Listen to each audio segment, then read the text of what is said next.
It was almost too easy. For years, I'd begged for recognition, and suddenly, my father was asking me to steady the ship. The irony wasn't lost on me. He thought he was handing me responsibility, when really, he was handing me control. The next morning, I drove into the city with a different kind of energy humming under my skin. Not the usual dread of fixing problems no one acknowledged I had solved. This time, I was in charge of the mess. And it was my mess to begin with. I walked into the urban development's offices, and the tension hit me like a wall. Phones ringing, staff whispering, papers shuffled with the urgency of people trying to hide panic.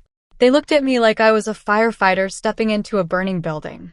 "Julie, thank God you're here," one project manager said, rushing over. "We can't make sense of the vendor communications. Half of them are threatening to withdraw." I kept my expression calm, even sympathetic. "Don't worry," I said softly. "I'll take care of it." And in a way, I did. Because all I had to do was not fix it. I logged into the systems, pulling up dashboards, spreadsheets, reports. To the untrained eye, it looked like I was working tirelessly. But in reality, I was tightening strings only I could see, adjusting access, rerouting permissions, shifting priorities so that every solution led back to me, and only me. If a contractor wanted clarity, they had to come through me. If a vendor wanted payments processed, they had to wait for my approval. If staff needed direction, my word was final. Within a week, I wasn't just helping. I was the keystone holding everything together. And my family didn't even notice. They only saw that things were calming down, that the panic was easing. My father congratulated me over the phone. "Excellent work, Julie. I knew you could handle logistics." Logistics. Still that word. But this time I didn't mind. Because in truth, what I was handling wasn't logistics. It was power. Matthew, on the other hand, wasn't so gracious. He called me late one evening, irritation dripping from every syllable. "I don't get it," he said. "You're making it look like you've got everything under control, but the numbers still don't make sense. Where's the growth? Where's the profit?" "Stability first, Matthew," I replied evenly. "You can't grow on shaky ground." "Don't lecture me," he snapped. "Dad may be impressed with your little fixes, but I know you're just patching holes." I almost laughed. "If only you knew." "Then by all means," I said, my tone light. "Take over. I'm sure the vendors will love hearing from you directly." The silence that followed was delicious. Because he couldn't. He didn't have access anymore. Not without me. He muttered something under his breath and hung up. That was the moment I realized the shift wasn't just happening in numbers and systems. It was happening in the family dynamic. For the first time, Matthew couldn't wave me off. He couldn't take credit. He couldn't erase me. He needed me. Caroline was subtler, though. She invited me to coffee, something she hadn't done in years. She leaned across the table, all faux sisterly warmth, and said, "Julie, you've been doing amazing. Honestly. But don't you think it's time you let me present some of the solutions? You know, as a united front." There it was, the old pattern. My work, her spotlight. I sipped my coffee slowly. "That's a great idea, Caroline. But if you want to present, you'll need the data. And the data runs through me now. Are you comfortable explaining the projections?" Her smile faltered. She couldn't read a projection if her life depended on it. "Oh," she said lightly. "Well, maybe you should handle it then." I nodded as though she'd made the decision herself. And just like that, Caroline stepped back. One by one, the strings were coming into my hands. My family thought they were relying on me temporarily, just until the storm passed. What they didn't realize was that I was the storm, and I wasn't going anywhere. That night, I sat in my office at home, the glow of the city stretching out beneath me. I pulled out my notebook again, the one filled with names and circled companies. I flipped to a new page and wrote 2 words in bold letters. Full control. Because steadying the ship wasn't enough anymore. I wanted the wheel, and I was already holding it. Control has a sound.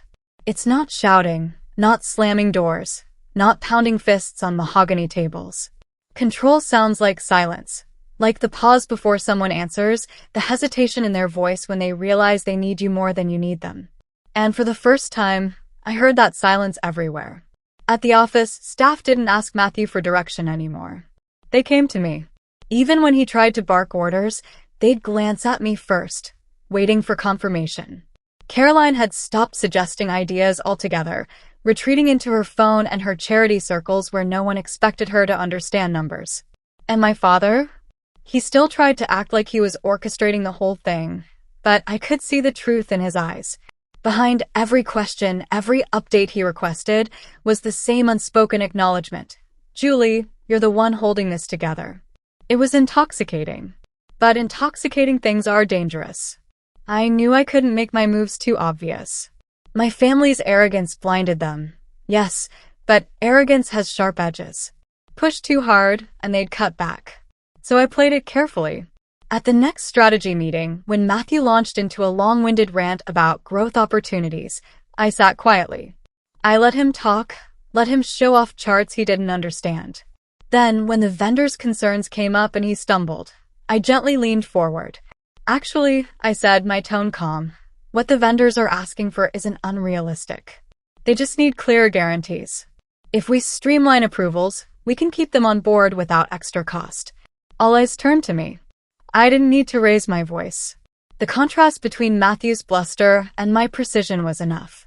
By the time the meeting ended, it wasn't Matthew they were quoting. It was me. And word spread fast. I started hearing whispers outside the family walls. A contractor's assistant mentioning that Julie Kensington is the real brains. A donor casually remarking at a gala that I seemed to have stepped into leadership nicely. Even an industry blog speculating that perhaps the Kensington dynasty had a new power player rising. Each whisper was like oxygen on a flame. I didn't plant them, but I didn't stop them either. Because perception is power. And once people start believing you're the one in control, it becomes reality. Still, power attracts attention. And not all attention is welcome. One evening, as I was leaving the office, Matthew cornered me in the parking garage. His jaw was tight, his eyes sharp with suspicion. You're enjoying this, aren't you? He hissed. I raised an eyebrow. Enjoying what? Don't play dumb. Everyone's acting like you're the savior of this family. Like you're the only one who knows what's going on. But I see through it. I met his glare without flinching. Then by all means, Matthew, take over. Fix it yourself. He opened his mouth, then shut it again. Because he couldn't. That silence again. Delicious. You're not as clever as you think, he muttered finally. Dad trusts you now, but he won't forever. And when he realizes what you're really doing. I stepped closer, close enough that my voice dropped to a whisper only he could hear. And what am I really doing, Matthew? He froze. Because he didn't know. He suspected, maybe. But he had no proof. I smiled.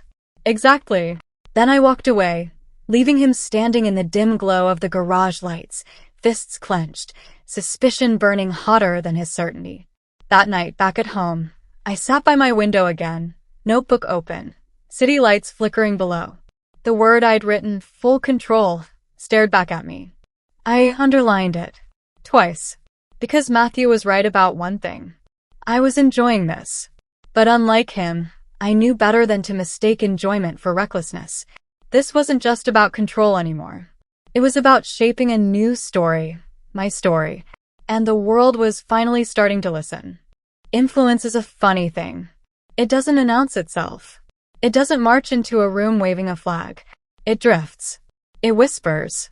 It seeps through cracks until one day, you look around and realize everything is leaning your way. And that's exactly what was happening. At first, it was subtle. A contractor copying me on an email instead of Matthew. A donor requesting a meeting with Julie instead of with the Kensingtons. Small shifts, barely noticeable if you weren't paying attention. But I was paying attention. And those small shifts meant something bigger. People were beginning to see me not as the invisible daughter, not even as the fixer behind the scenes, but as the decision maker. The authority. So I tested it. One afternoon, I met with a group of city officials about an infrastructure project. Normally, Matthew would have led, with me shoved into the background. But this time I spoke first. I laid out timelines, budgets, potential setbacks, and solutions. Clear, confident, precise. They listened. Really listened.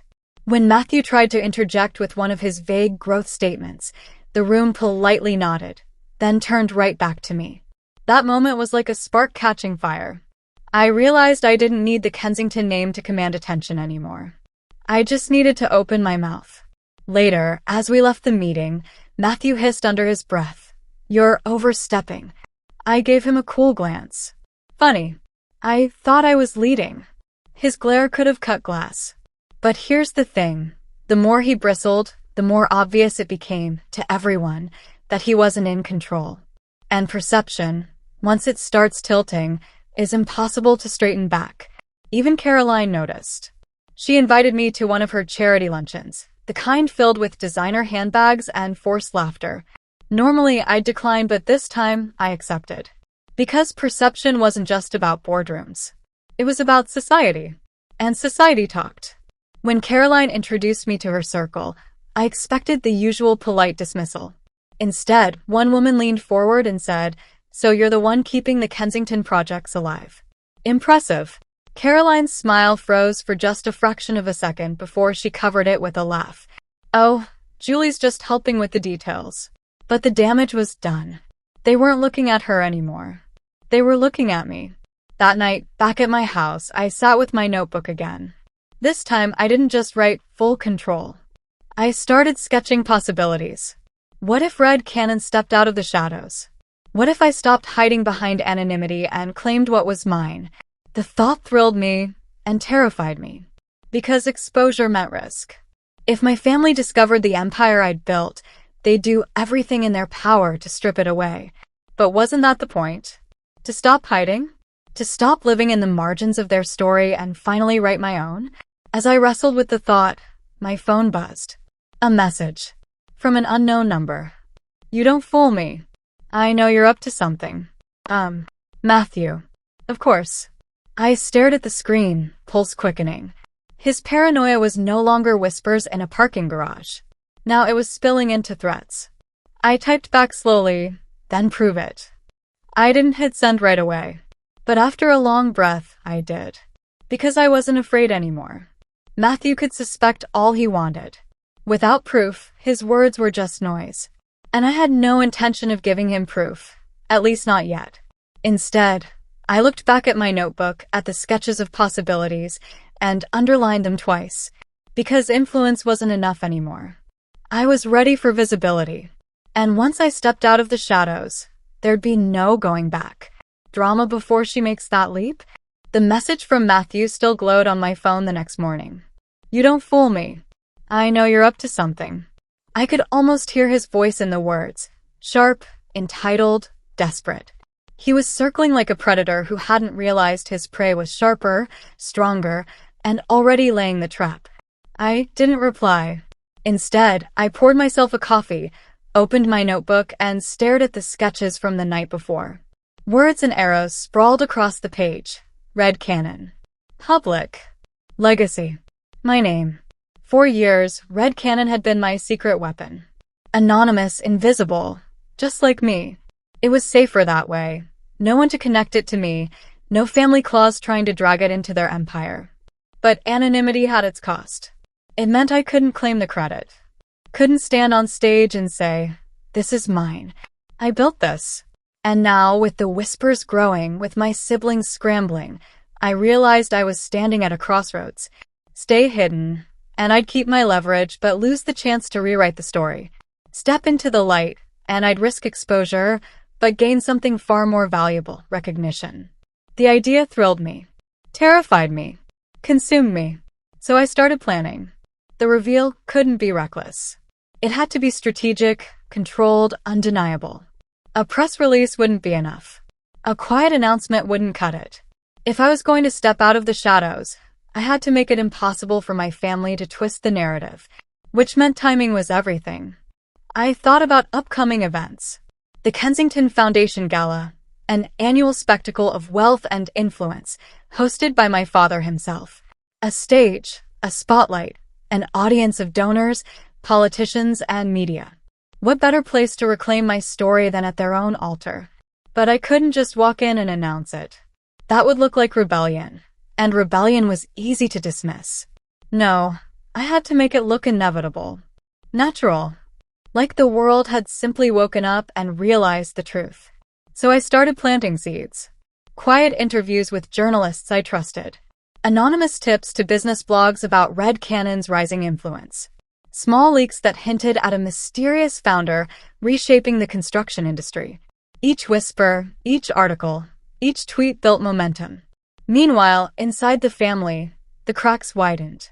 Matthew stormed into another meeting, slamming his hand on the table. We're losing contracts. Vendors are pulling away.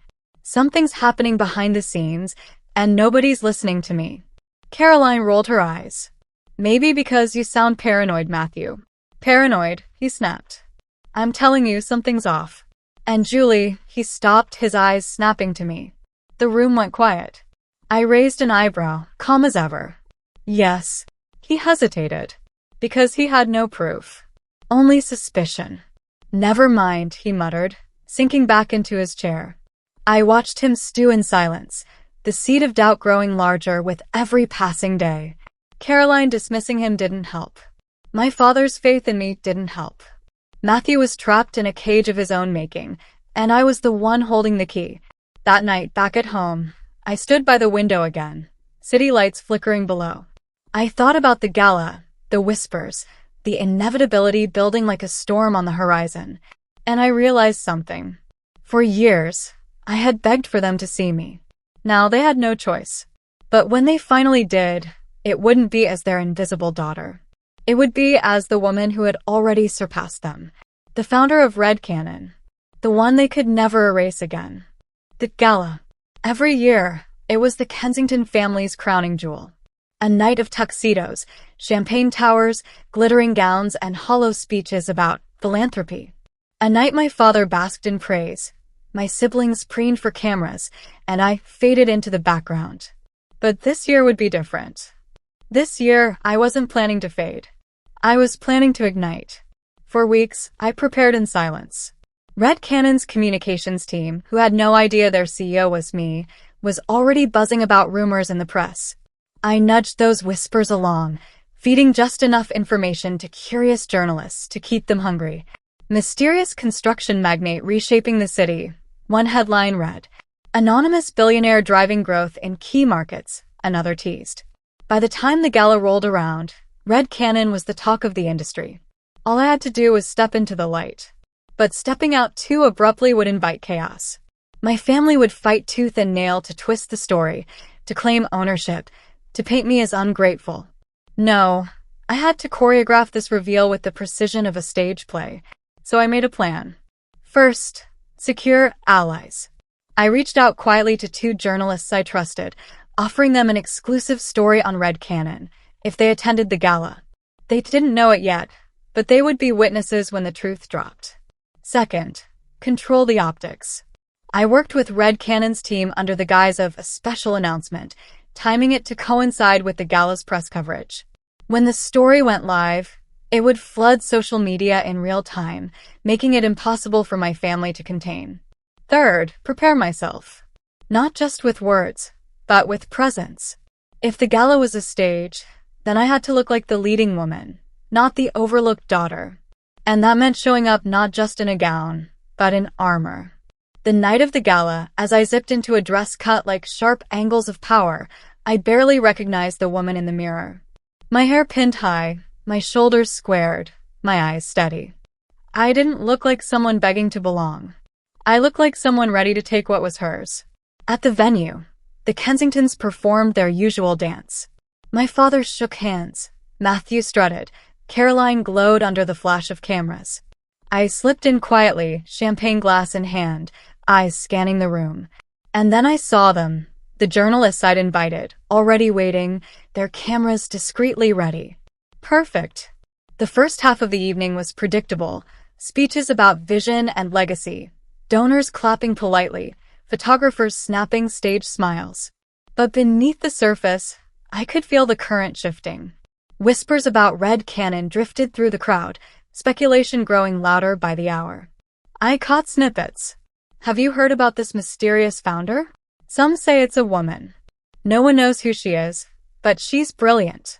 Each whisper was a drumbeat in my chest. And Matthew noticed. He kept shooting me glances from across the room, suspicion etched into his face. When he finally cornered me near the dessert table, his voice was low, sharp. Tell me the truth. Are you behind this red cannon nonsense? I met his glare evenly. What makes you think that? Because it's too convenient.